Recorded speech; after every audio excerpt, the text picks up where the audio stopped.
Great. Okay, so good morning, everybody. Thank you for joining us. On behalf of the CSPDM, I'd just like to welcome you all to the next installment in our CSPDM series. Before we get started, I just wanted to address a few housekeeping items. First of all, I know a number of you are just interested about the process for your CEC credits. So I wanted to let you all know that for all of those who log on to the call today, I'll be getting that list organized and sending you your confirmations later on today. With regards to questions, we did have some great interaction in our last installment of the CSPDM series. And so what we'd like to do today is we're going to do the questions at the end of the session. So by all means, put your questions in the chat as you go along. I will be watching for those. And then towards the end of the session, if as time allows, we'll get through as many of those as we can. And then also just, I know that folks are often keen to hear about resources that are shared. And so we will also be able to upload the resources from today and the recording to our website at the end of the session. So again, that'll be later on today. So if you just watch for an email from me, I'll let you know when all of that is done. So that's everything from me. And so I'll now turn over and ask Craig if you'd just like to introduce yourself and get started whenever you're ready. Thank you very much. Thank you very much. Welcome, everyone. Thank you for joining us today. It's a little different doing a podcast where I'm talking to a screen in a room by myself, so hopefully it'll be interesting. I'm an occupational psychiatrist. I've been doing that for about 25 plus years and have worked, I'm in Canada and I've worked nationally at various things. So I'd like to share some of that with you today and talk about workplace resilience. It's a hot topic these days, particularly because we're seeing so much worker burnout due to the COVID phenomena. And in essence, resilience is a little like the phoenix when it rose from the ashes. But the problem is resilient workers are now expected not just to rise once, but to keep on rising as required. And they're running out of steam. We particularly see this in the health workers, who are great resilient people, but they've been resurrected so many times, they're just getting worn out. So unfortunately, the average worker and workplace doesn't have that level of resilience. So improving resilience has become resistance to Freudian slip. Improving resilience has become a worldwide problem the last several years. So basically, since COVID and the international workforce has become so stressed, workers are getting physically sick, they're getting run down, they're scared of getting sick, and they're essentially emotionally and physically burnt out. More is being demanded of them. Some can give it, some cannot. But what we know is the ones that are having a hard time can be helped. It's something that is helpable, and that's hopefully what is the word we're going to spread. Over 25% of companies now have resiliency programs, and the number is growing rapidly. The web is full of advertisements for training courses and training type companies to help corporations. Some of them are great, some of them are so less so, so buyer beware. So today we're going to look at what is resilience, why it's important, and what we can do to increase it in workers. Next slide. So let's start with a quote from Mihaly Csikszentmihalyi. I think I've said that right. A famous positive psychologist, and we'll have more to say about him later on. But I thought his comment was well put. The ability to take misfortune and make something good of it is a rare gift. Those who possess it are said to have resilience or courage. And I came across this picture on the internet of a courtyard with stones and a little flower or plant growing between the cracks. So I thought that was a very good visual representation of resilience. It's amazing. So it thrived even in the most harshest condition. So hopefully our workers are not in such harsh conditions, so they'll be easier to help. So what is it? Resilience is an ability, so therefore we can improve it, we can train it, we can do things with it. In plain English, it's the ability to bounce back. It's the process of adapting, and we'll talk about that process, in the face of adversity, trauma, and stress, and recovering emotionally to a good functional level. And that's the key. You have to come back to a good functional level, and you have to come back emotionally, cognitively. You have to be flexible, and you need a good dose of optimism. And we're going to talk about that as well, optimism in the workplace. To use an analogy, it's like we want our workers to be made of spring steel so that they bend far, but then will come back to where they are. We don't want cast iron employees who will be tough until they break. But once they break, they're not getting fixed. So we want spring steel, we want flexible people. and we want to have an environment which fosters this flexibility. Now, in the workplace, resilience is the ability to adapt to changing circumstances, both emotionally and operationally, but particularly to workplace stress, not your personal life stresses. And this can be a crisis situation, or some work environments are chronic. I think, for example, paramedics, ambulance drivers, these type of people, nowadays it's always a very stressful job, but nowadays they're continually stressed. They're continually having to adapt. So in the workplace, resilience is the ability to rebuild and maintain well-being through self-care strategies, which we'll talk about, such as maintaining supportive personnel and professional networks. And the big driving thing for this is COVID. COVID has caused this interest in resilience, and it's a blessing in disguise because we're going to end up with a much healthier workforce when all this is said and done, and it will be a tremendous benefit, but it's a hard way to get it. So why is resilience important? As we've been alluding to, there's repeated trauma emotionally in today's COVID workplace. There's increased workloads, there's increased demands. It's a high stress environment, and there's a need to maintain workplace functioning, operational functioning, despite stressors. The ability to bounce back quickly is very, very important so that operational damage and dysfunction is minimized. So the more we can have resilience in the worker, the better operational functioning we have in the workplace, and that keeps the civilization alive. So maintaining worker well-being makes for good productivity, as well as the humanistic aspect of the individual being better. It's the productivity and workplace benefits that will motivate workers to employ for these techniques. They can see a very hard benefit from it versus just esoteric. Now, again, continuing why it's important, resilient individuals and also resilient teams. And I'm going to talk a lot about teams in the coming talk, which is quite important. Team resilience, team identity. So the resilient worker is able to embrace change and uncertainty, and they see them as opportunities. It's really a mindset, and we're going to talk about that too. You want to be in a mindset where it's a challenge is an opportunity. It's not, oh my God, another problem. Because the right mindset allows you to access all your skills. A lot of times in crisis situations, people blow the stack emotionally, and they don't access in their mind all the skills they do have. It's like sports psychology. The guy who wins is the guy who has the right mind flow, not necessarily the most skill. So we want to promote staying engaged and innovation in a stressful situation. To do that, you want a physically fit and emotionally fit individual, and they will also continue to look after themselves emotionally and physically and not just depend on others externally to do it. They're courageous, they're enthusiastic, and they don't abandon ship. Resilient workers and resilient teams composed of resilient workers can be counted on. When the situation gets difficult, they don't abandon ship. They're like Navy SEALs.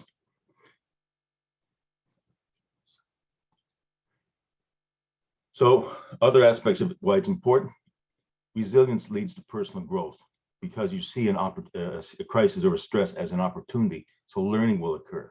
You have an openness to change.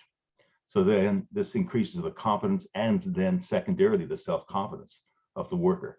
So increasing resilience is increasing the general quality of your worker, independent of when they're in a crisis or stressful situation. Individuals and teams get stronger as individuals and more valuable, more quality workers. They can actively manage change and setbacks. They're not sitting there just a deer in the headlights waiting for the manager to tell them something. They can manage stress effectively, and burnout in resilient workforces is very low. And this saves a lot of money and a lot of resources, not having to treat people. So in a way, a resilient worker is self-regenerative. They're proactive, they're self-starters. So these are great qualities to have in a workforce. It also has tremendous personal benefit in your life in general. So in essence, resilience is a core quality. It gives people the strength needed to process and overcome hardship. In our case, we're going to talk about that ability in the workplace as opposed to life in general. And those who don't have resilience get overwhelmed easily, and they may turn as well to unhealthy coping mechanisms. Substance abuse is very high in stressed, non-resilient workers. There's emotionality, there's emotional outbursts, which again worsens the workplace situation and productivity. So what resilience looks like. Resilient workers are confident, competent, optimistically, and realistically self-aware of their abilities. They're not going around as puffed up, I'm great, I can do anything. They have a realistic self-appraisal, which is usually positive based on that they truly are. This leads to growth and goal-oriented mindset. There's purpose and perseverance. These type of people are problem solvers, and they're proactive in the work environment. They see ahead of the game. They see if there's likely to be a problem and do steps to fix it before it happens. They're not running to the management saying, oh, the production line is broke, what do we do? They foresaw it, they stepped in to help. So they're very valuable workers with high resilience. In their interaction toward others in the workplace, they're appreciative. They're helpful to others. If they know more in a certain area, they'll offer advice. They're more accepting of differences amongst others. They have a collaborative streak. They have a good dose of empathy. They're really half decent people. And what that amounts to is they're a good team player. So in summary, a resilient worker is very competent at the work. They have realistic confidence. They have a moral compass too. They're real people. They're not narcissistic or sociopathic. They're not going around, I am great, I know everything, I'm not going to share. I'll let you look bad so I'll look better. They have a good measure of empathy, and they're real people. Their interpersonal relationships are quite good. They're supportive of other people, and they themselves feel of value to the organization. The organization values them, but they also feel of value to the organization, and they want to do themselves to do well, and they also want to see the organization do well. They're not the guys who are likely to sabotage the production line. They've bought into the picture, but that requires a good environment. You can't be like that if it truly is a very poor work environment, and we'll talk about that as well. So just need a little graphic. Resilience factors are good skill in taking care of yourself, active problem solving, meaningful and purposeful in your mindset.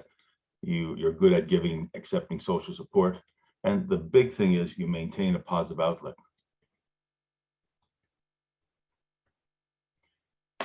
So I want to talk about team resiliency, because most of the resiliency we're going to look at in the workplace is team-based as opposed to individual. Not so many jobs are just totally individual, where the functionality depends on the productivity of that one individual. Most situations we're going to be thinking of are team situations. So what we find with teams, they're a mosaic. They're composed of a bunch of different people with different levels of resiliency. And what happens when you're in a team, you get a sum greater than the whole. So you might find a person deficient in some area of resiliency, but another guy better at it, and the two of them equal out. And also there's a tremendous environment, fertile environment to growth. So lesser resilient people will come up to the group average. There's a lot of peer pressure and peer support. So groups are great for building resilience, because you can have this team, this group effect, which is very powerful, and the mutual support and the networking. And as I'm saying, it compensates for individual differences. It's a mosaic, and the powerful peer effect to bring everybody up as opposed to down. Like I was saying, it compensates for individual differences. It raises the individual to a greater level than they were previously. And it's efficient, less time consuming. The team is kind of self-fixing, self-generating. You don't have to put as much into it as you're trying to fix a very resilient, efficient individual. It takes a lot of effort, a lot of input. But with a team, you still have to work and give them lots of input. But the team itself has a healing property. It fosters growth and creativity. So resilient teams are the key in industries that lend themselves to teams, which is most industries. They're not solitary workers. So just to take a look at what resilience is not. Rigid. You don't want a bunch of rigid workers. You don't want people who don't feel anything, who just are tough boot sergeant, because they will eventually break, and then the whole thing falls apart. You want flexible people. You don't want them emotionally closed, that they won't reach out to other people either to give or receive. And you don't want them feeling so grandiose that they can handle anything, because they can't. So you want flexible. And also rigid people, they don't return to their pre-existing level. If they fracture or break, they don't go back. They're not a team player. Actually, they're the weak link and will sabotage team effort and benefit. Also, in a non-resilient workplace, you'll see disproportionate emotional reactions to situations. You'll feel the tension in the air, in the environment. You'll people say, oh my God, this has happened or that has happened. Then they get scared, they feel overwhelmed. If you look at sick time in non-resilient environments, the sick time is through the roof. The cost of benefits is through the roof. It's very expensive not having a resilient workforce because the other costs go through the roof, plus loss of productivity, which is actually the biggest cost of everything. So you see a lot of anxiety and fear in non-resilient workers. You see sadness and actual depression. You see anger, which is a displaced feelings, and embarrassment and guilt. So you have a very unhealthy workforce, which are going to use a lot of benefit resources and a lot of sick time and low productivity. So that's a non-resilient workforce. It affects motivation. Non-resilient workplaces generally work at the lowest common denominator, not the highest common denominator, the lowest common denominator. And the workers are they have a sense of helplessness. They just flop around in mediocrity and have a lot of victim mentality. The other non-resilient quality of a workplace is the workplace expects you to live and breathe it. You're hyper connected. You're always on call. It's like part of your life in your family. Like you want the work to be important, but it is not your family. It's not what you live and breathe. So it's not healthy. You want a clear distinction between your life and your work life, although they're both very important and they need to interface well and be interdependent with each other to a degree. But you don't want your workplace to be another child or another spouse. Workplaces that are constantly changing their direction, their process and goals, that does not foster resilience. The worker doesn't know what's going on. They're like floating in the sea. They don't have much sense of control. Personal sense of control is tremendous importance to have resilience. Resilient workplaces, the workers feel a sense of control. The other problem in non-resilient workplaces is you'll see poor management. The leadership will often blame the workers instead of working with them to solve the problem. And often it realistically is too much workload. And there's inadequate workplace organizational structure. So everybody flounders around trying to keep things going, but it's very inefficient. So what makes for a resilient environment? The very first thing you have to have is corporate awareness of the need and benefit of resilience in the workers and in teams and in the workplace. It's got to be at the corporate level. It's basically creating a fertile field. And corporate awareness is growing. As I said, 25% or plus of corporations now have resiliency programs. So the big bosses are starting to get the idea of resilience being not just a apple pie word, but of tremendous importance, both humanistically and also for productivity and company doing well. So you need senior management involved, and they need to be informed about resilience. They need to be educated so they know what it is and buy into it, why it's worth putting the effort into. And they need to be extremely supportive and encouraging of enhancing development of residual environment. It's key. If the top management don't understand it, if they're just doing lip service, it won't work. But COVID, fortunately or unfortunately, is pushing awareness of the need for resilience. And we're getting a much more enlightened and educated senior management who are putting things in place and giving the resources to the company to make it happen. And that brings us to the next thing. What's a major component is you've got to have good middle managers, and you've got to give them a chance to get up to speed. You've got to educate them. You've got to give them support, and they've got to buy into the model. And so it's very important, sort of trickling down from the top. Senior management got to understand, buy into it. Then they've got to anoint the middle managers and bring them up to speed, those who need to be, and understand the concept and how to help it. And they will foster development of a resilient environment, very much hands-on, but they need ongoing senior organizational support. It's not something you just throw it downhill and see if it catches. It's got to be a living to and fro between the different levels of management to get this off the ground. So you've got senior management bought in. They've delegated down to middle management, and they provided them resources and training to follow through. Then when you get at the individual and the team level, what you want to start doing is increase self-confidence and competence. You want to increase, easiest ways to increase competence, to make sure your workers have the tools and the information and the training to do their job well. So many work situations, when you talk to the workers, they don't feel they have enough training or enough support or enough understanding of what the job is, or clarity as to what's required of them.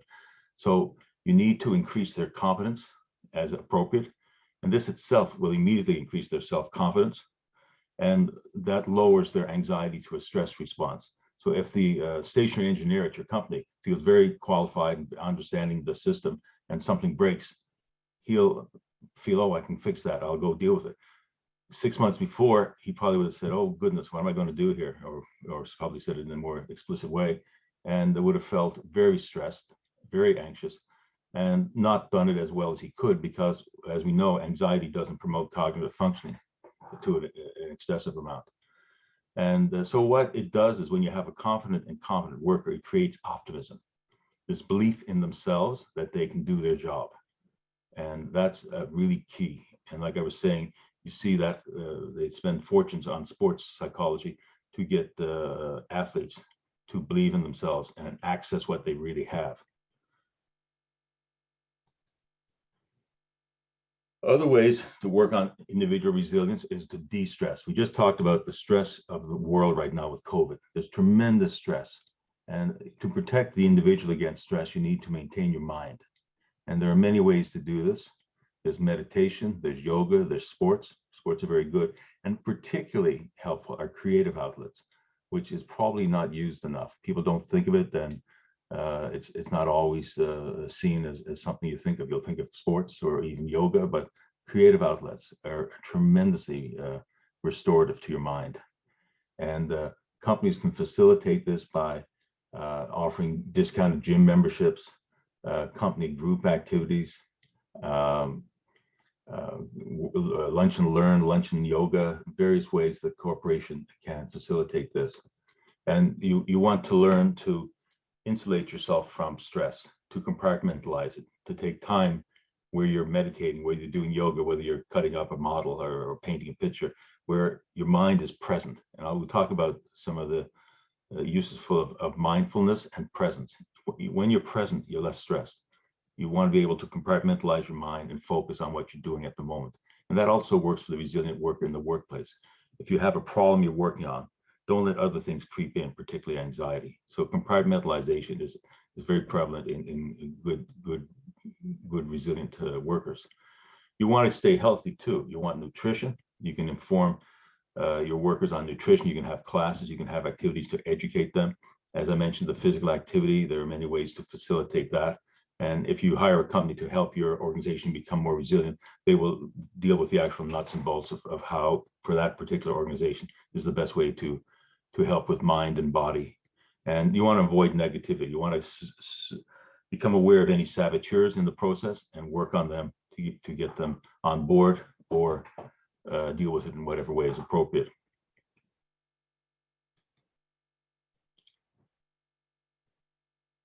Okay. Personal development is a big aspect of resilience. As you're probably getting the picture, resilient workers are fairly psychologically healthy people. And what you want to do is bring everybody up to a good level of personal self-development. You want people like that have goals, they have self-control, and they have direction. They are inclined to help others. So that's why team effort is so fostering of resilience, because there's learning occurs within the group. There's emotional support. So there's two things. There's skill learning between people, and there's emotional support. And some people within the team you'll have a professional relationship with to help you understand the job better or do some task, and others will be more an emotional support. And that's very prevalent in a good team.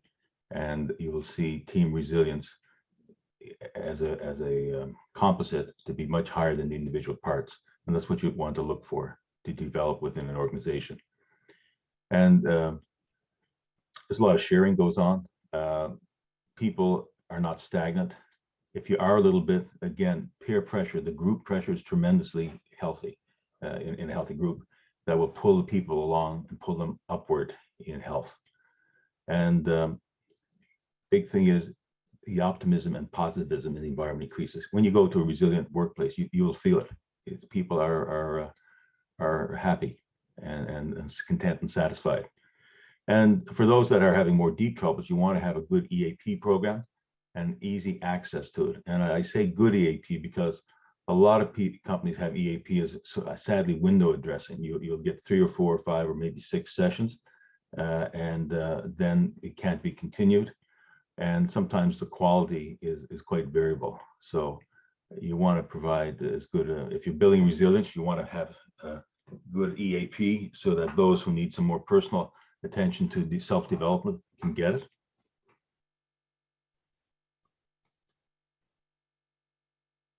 So to build a resilient team, which I think is a key to workplace resilience, because most work is teamwork, like I said, it's so important that senior management buys into it, and then they anoint middle managers to start developing it at a practical level.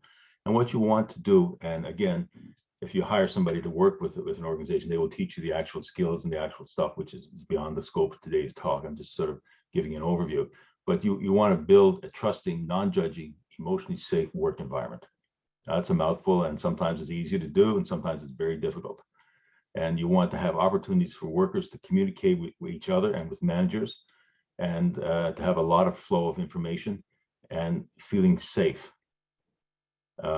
You want each worker to be able to reveal themselves so that they can show their weaknesses and feel they will get help from others, or show their strengths so others can access it. So you get rid of facades. The facade component is lessened. And as the team grows, it develops interdependence. Teamwork is, again, very much the sum is greater than the whole. And it gives you an opportunity for mentorship and company recognized or organized employee interest groups. So group development is tremendous. That's one of the biggest things that will get you payback on resilience. In a way, too, as I've been alluding to, the team can be like group psychotherapy. It can help people conform and grow just by being in a group. If you put an unhealthy person in with a group of healthy people, over time, there's a high chance that that person will get more healthy just by modeling, by learning, by peer pressures, all sorts of things, without ever formally putting him in therapy. So there's a synergy with groups and teams that tend to be positive.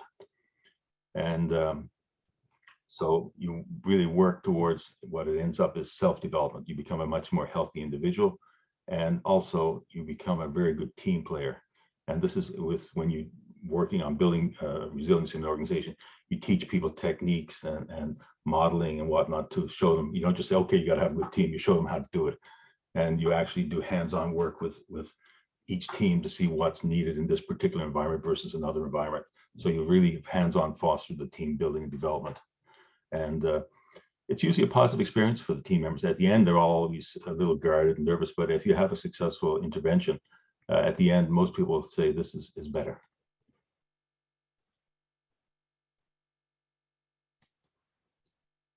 Okay, I'm talking too fast. My slides are getting eaten up. How to increase team resilience? Well, you want to provide as many opportunities as possible for group interaction to foster group learning and professional development. Common one is lunch and learn, where you get a decent meal and somebody presents to you. Learning courses during the day for learning about products, learning about your work, learning about how the thing functions, which will increase your productivity and increase your sense of competence. So training and development are great opportunities to team build. And it's important that it's presented in an optimized and positive message. Don't impose it on people. You want to facilitate a positive experience so that they will start buying into things. You want to encourage flexibility and adaptability in employees. They want to see that their manager is open to talking to them and doing things. And the manager wants to know that if something good comes up, that they want to change something, that he has senior management support. So it's a multi-tier interactive process to have true resilience. You can't have resilience in a vacuum. Very, very difficult. And what it does as well, these resilient teams, they're like mini computers. They're great problem-solving units because you've got the benefit of all these people working together and feeling free to open up and share and comment and brainstorm. Again, in the actual process, working with a company, there are a bunch of techniques and things you would use and apply them as appropriate to each different situation, so that you're teaching and you're giving them tools to work with. And you create an independent workforce with a sense of responsibility, so that you can trust them to look after the shop. And it tends to foster very good psychological status within the individual as a person, that their mental health becomes better. Resilient people have better mental health. People with good mental health aren't always resilient, because, as we said, it's a skill and you can learn to be better resilient, even if you have good mental health. So that's what a lot of these programs will do, will increase the knowledge base for all people, healthy and less healthy. More ways to increase resilience. What I'm really hammering home here and repeating myself is the importance is to create interconnectedness between the employees, to create a network and build a true team where people feel free to express themselves, to ask for help, where knowledge is shared, and where growth occurs. You want to identify the more socially isolated work and give extra help, so that a good manager sees who needs extra help, but it's provided in a way that's not embarrassing. You're saying, oh, you're the stupid one. You would subtly help him, provide him a mentor, and foster the workers getting to know each other, so that they feel comfortable, they know each other. It enhances the professional relationships, but it also creates a personal relationship, which again facilitates the work environment competency. And again, the side benefit of this is this type of group and these type of individuals are very resilient against burnout. One of the hallmarks they found with people who get burnt out, they've lost their social connection, they've lost their workplace connection. The more individual you are, the more at risk for burnout. So resilient team members have somewhat Teflon coating towards burnout compared to the average worker. Ideally, if you go in work environments that are very resilient with a high quality workforce, there's a sense of esprit de corps. Again, I use the example of military special forces. They tremendously foster a team. It's like the Borg on this. If you remember Star Trek from years ago, everybody almost thinks together. There's a tremendous interdependence, not codependence, but interdependence. And there's a tremendous belief in the product, and there's a tremendous belief in their own abilities. So these are the kind of qualities you want to foster in a worker. You don't want to turn them into special forces, of course, but you want to foster some of these generic type qualities that build a very good team. And secondarily, this leads to very good productivity and operational success. And so you want a group that's committed and believe in the value of what they're doing and believe that they are valued by their company. So you can see you have to have the right corporate environment. You can't just come in and take a team and let's make them resilient. You can teach techniques and whatnot, you can improve it, but it will never be as good as within a truly resilient environment. It's like trying to grow plants on ground that's not the best for it. If you have the right ground, the right fertility, the seeds will take. So if you're coming into an organization that's committed from the top down to resilience, you can do a lot for them. You can really help their productivity, their worker health, and everything. But if it's just one section of the company, you can still probably do something to help the group, but it won't be as good as if there's top-down commitment across sections.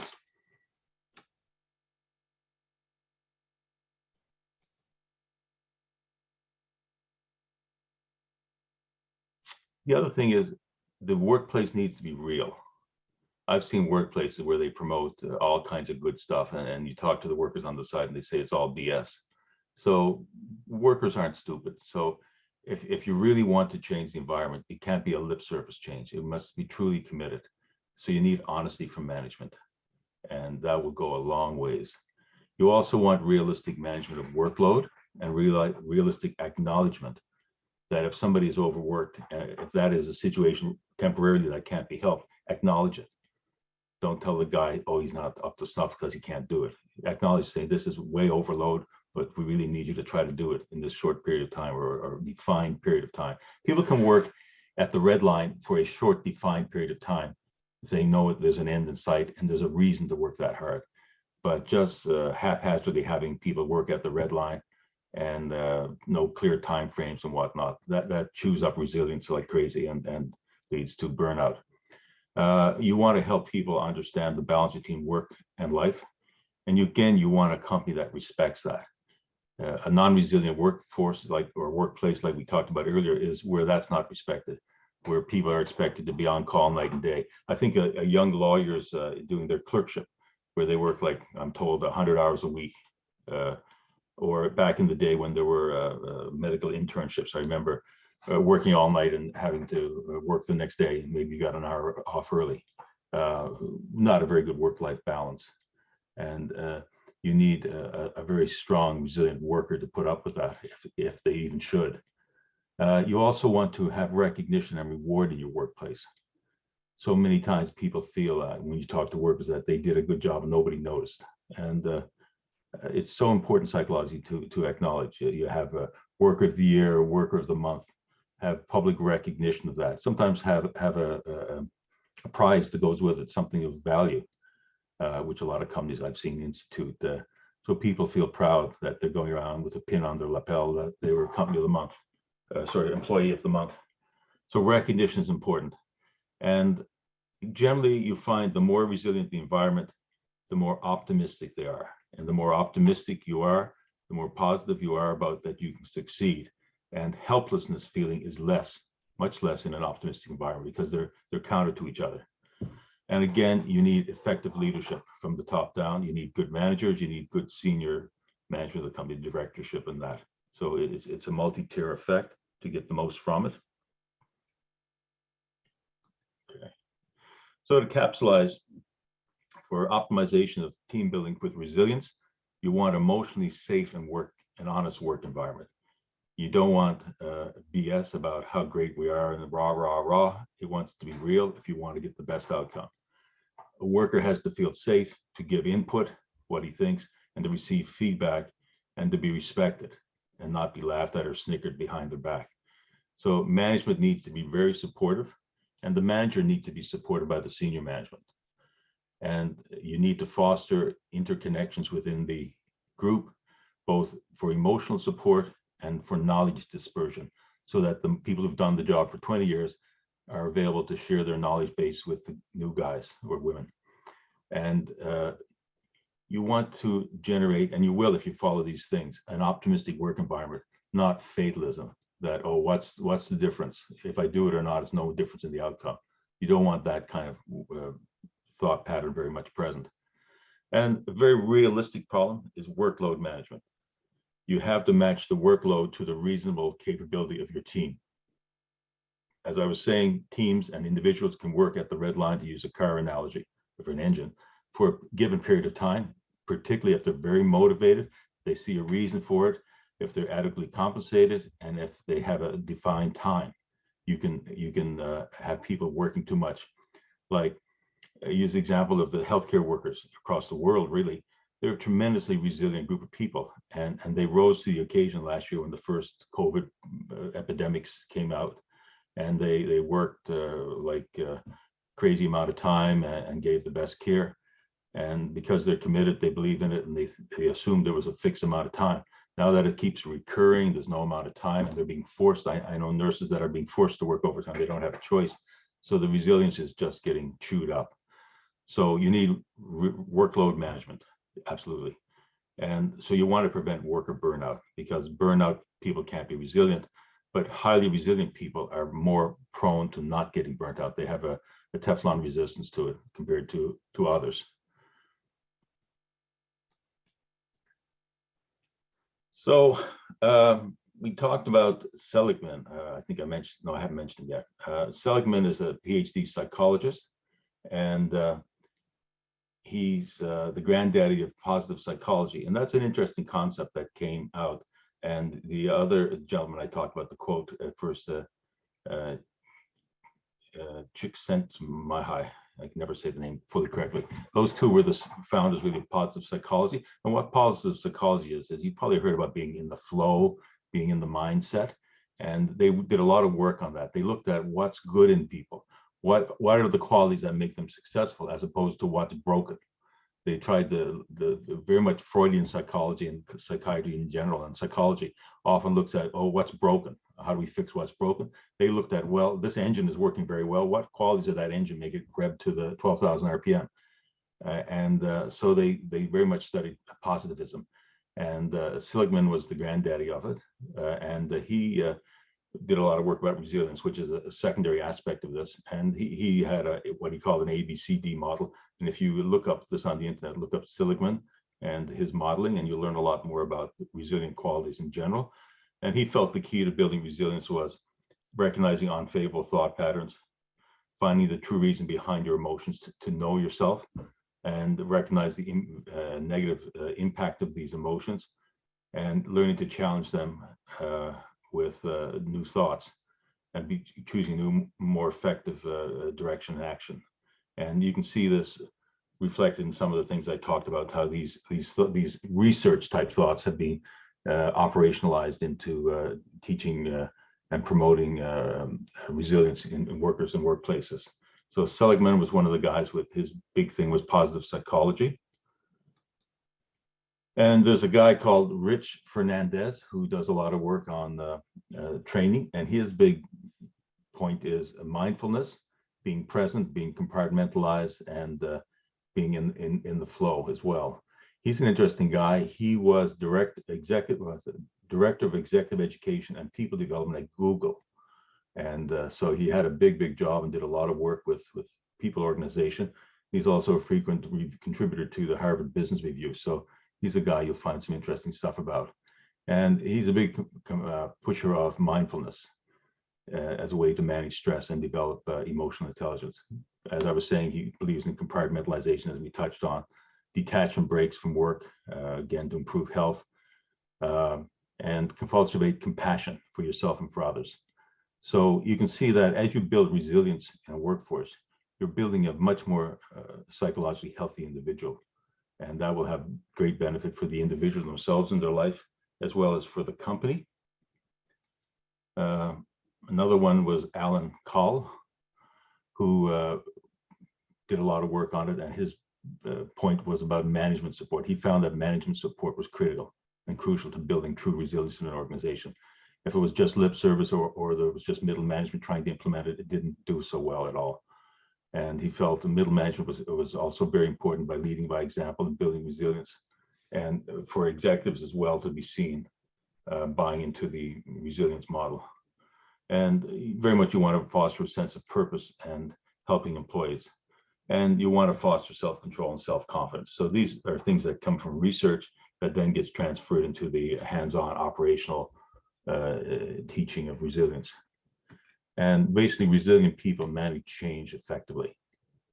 And so that's research support to some of the ideas. And Rampe, Micheline Rampe, a German psychotherapist, did a lot of work on the resilient type things. She developed the 7 pillars of resilience, and she felt developing optimism was a major component in resilience. And as we touched on in the talk, optimism is very important.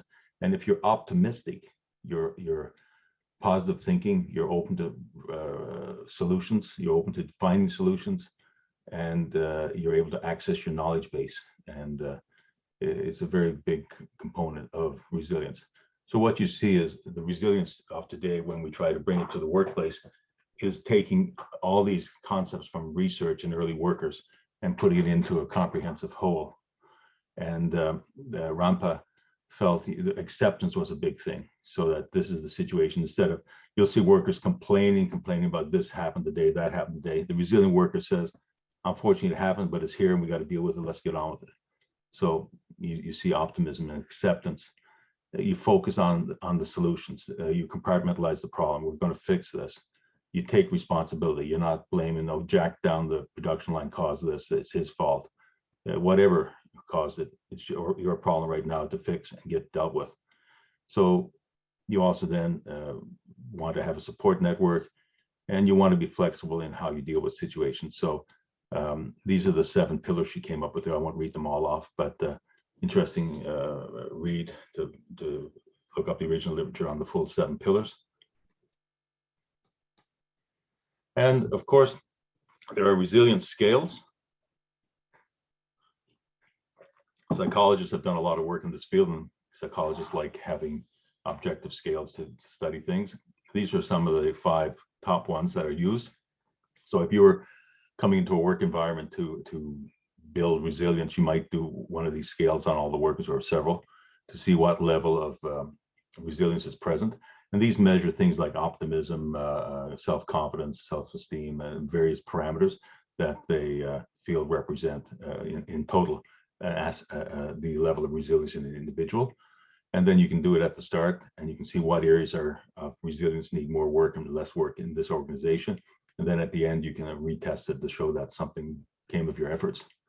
So that's interesting just to know if they exist. And in summary, resilience has 3 big pieces, in my opinion, from what I've read. You need a resilient environment.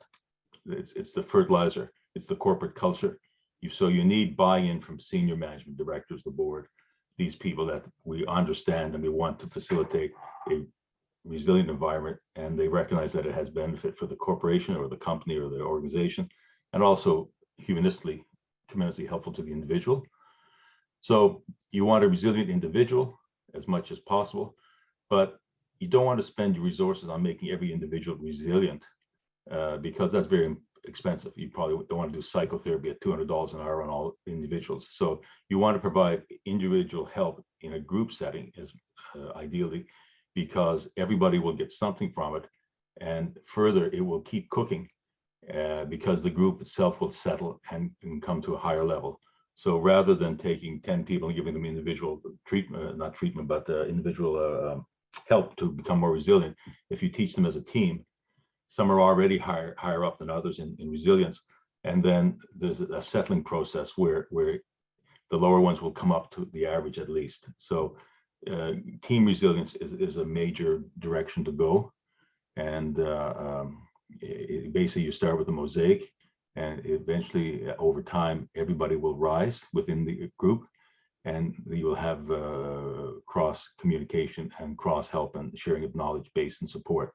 So the resilient team is tremendously important to an organization, and it's self-generation, because as new people come into the team, they join the team and they grow. And so it's like yeast, it keeps on giving. So these are the 3 pieces to think about. And so environment, individual, and team. The big thing is team. Resilient team has tremendous benefits and keeps on giving. And in closing, comment from a guy called Ackerman: resilience is the incredibly useful ability to adapt and cope with adversities and stresses, and fortunately for us, it can be built and developed over time. It's an ability. It's not a genetic thing that you're born with. It's something that can be trained and learned and grown. And there are a lot of techniques out now at a practical level to help an organization grow its resilience. If more organizations devoted their attention to resilience of the workforce and focused on building resilience at every level, they would be better able to prevent and combat stress and burnout, and build a thriving organization capable of being fully productive and have flourishing individuals. Tremendous operational benefit to having resilient workforces. And in closing, resilient employees are physically and mentally healthier. They're healthier people, and they're much more effective employees. And I'll close with that little picture I found on the internet of a tree on this totally rock outclip. So I think that's a tremendously resilient tree, and hopefully our workforce will move in that direction. Thank you very much for listening to me today, and I'd be happy to try to answer any questions if there are any. Thank you. Thank you so much. Yeah, we do have lots of questions that have come in actually. So thank you very much for covering all of that wonderful content. There was also a lot of great feedback coming in through comments and the Q&A tab. So appreciate that. I'm going to do my best to get through lots of these, and there's a couple I can combine. So forgive me if you post a question and I sort of paraphrase it or combine with somebody else's. The first questions that came in were actually around the idea of how to impact team resilience more as a team player. So when working with your peers from a lateral perspective, as opposed to a manager or a supervisor of a team. So I've got two very similar questions along that theme. The first one is, from a lateral perspective, are there strategies to encourage another team member to become more of a resilient team member? And then related to that, if you're part of a team with low resilience, how can you promote resilience among your co-workers? So I wonder if I could pose those two together. Okay, I'll try to answer that. From within the team, you can promote team resilience by, I didn't go into, there are all kinds of techniques that if you hire an organization to work with you to do it, it wasn't my point today to go through endless techniques. So I'll try just to give a few. Basically, being open yourself, taking a risk and exposing your knowledge and your emotionality to co-workers. If you see somebody struggling, reach out to them, offer them friendship, respectfully offer them a solution if they're struggling with a problem, rather than say, respectfully offer them your advice and your help so that they don't feel like you're lording it over them, but just to be respectful. The big thing is be open yourself, be respectful, offer what you have to others. If somebody's struggling, reach out to them. As they said, show compassion, show optimism to the group. If everybody's talking negative, be the voice that speaks up and shows an alternate, non-helpless approach. And just make it obvious to the group that you're available, that you're a safe person to interact with, and that you genuinely care. And that would be probably a reasonable starting point to facilitate group growth from within. Thank you. Thank you very much. Another question here again about in a team environment, how to deal with a team member who's always sort of focusing on the negative or feels inclined to be the devil's advocate in a situation, and how do you work on this when trying to build a resilient team? Okay. If you have a decent degree of resilience that you're already working with, hopefully peer pressure on this individual would allow him to realize his negativity and to conform more with the group norm. But there are people with personality issues and problems that then you really need to have a good manager who sees what's happening, and the manager to privately take this person aside and discuss with them and find out what's going on and offer them additional help. And I mean, if it's somebody with a real personality disorder who's just a troublemaker, sometimes then to be dealt with authoritatively, saying like, this is the ground rules here, and it's not acceptable. So in severe cases, that's why a good manager is so important with the insight. You need to take this worker aside and try to help him. And if all else fails, if it's just a really distorted personality, then sometimes just executive authority saying, this is not acceptable, smarten up, or there'll be consequences. That's the last resort. You want to come from a compassionate component to say, well, why is this guy doing this? Is he needing attention? Is he hurting? Is he angry? Put on your psychology hat first. Only as a last resort, take the authoritarian approach. Thank you. Great, thank you. Let's try and see if we can squeeze just a couple more in, if that's okay. Sure. So we had a question around some of those workplace wellness programs and how you view incentives or using an incentive to increase participation in those programs. What are your thoughts on that?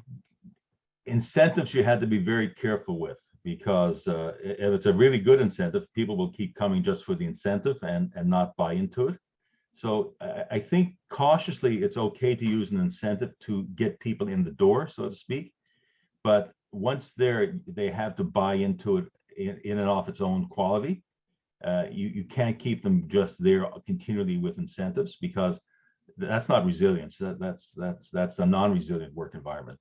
So sometimes judicious use of incentives to get the people to test the waters, like here's a free bottle of Pepsi, see if you like the taste of it, but you don't keep giving them free bottles of Pepsi after the first one. If they like it, then they buy it, and in the case of team, they buy into the team. So yeah, judiciously used incentives can be in a very negative workplace where everybody's apathetic, nobody's interested, nobody will come. Some incentive initially, short term, and then be very watchful that people are buying into it and are not just coming continually for an incentive. Thank you. Great, thank you. Let's try and just squeeze in one more if that's okay. So Sure. question here around building the team, and is there a reliable manner to detect or screen for resiliency during the recruitment process? Oh, I'm sorry, can you say that again? I missed the first part. Oh yes, certainly. And is there a reliable manner to detect or screen for resiliency in the recruitment process? So when building a team. Oh, I see. Okay. Yes. Well, initially, it depends on how sophisticated your team building is, right? There are many. One, the personal interview with a skilled interviewer, a really experienced, well-rounded individual to screen, like a clinical interview, but workplace interview. There are many Myers-Briggs type. Myers-Briggs itself and other similar things have done very much good work on finding the right fit of workers for jobs. So for resilience, you want to have a worker that's a good fit for the job. You don't want a guy who's just taking the job because it pays the best job in town and he's not that interested in it. So you want to have a worker that's interested. You want to have a worker that has fairly good mental health to start with. You don't want to hire a personality disorder or somebody who's a drug addict or chronically ill if you don't have to. So there are various screening psychological tools for this. So I guess what I'm saying, in the ideal employment process, you do a lot of screening and also an individual interview, so that you look for people that have good mental health to begin with, and you look at, to see resilience, you want to see what kind of drive they've had, what they've gone through in their life to get where they are. How easy have they had it, and what have they survived through? So that's a real quick, crude measure of resilience. If you've got a guy who was born in the ghetto and he put himself through university and he's the first member of his family and that, then he's inherently pretty resilient, and because what he's come from. But the better way is to do it more academically, or more, not academically as much as objectively, by testing to look for aptitude. Does he truly like the job he's going into?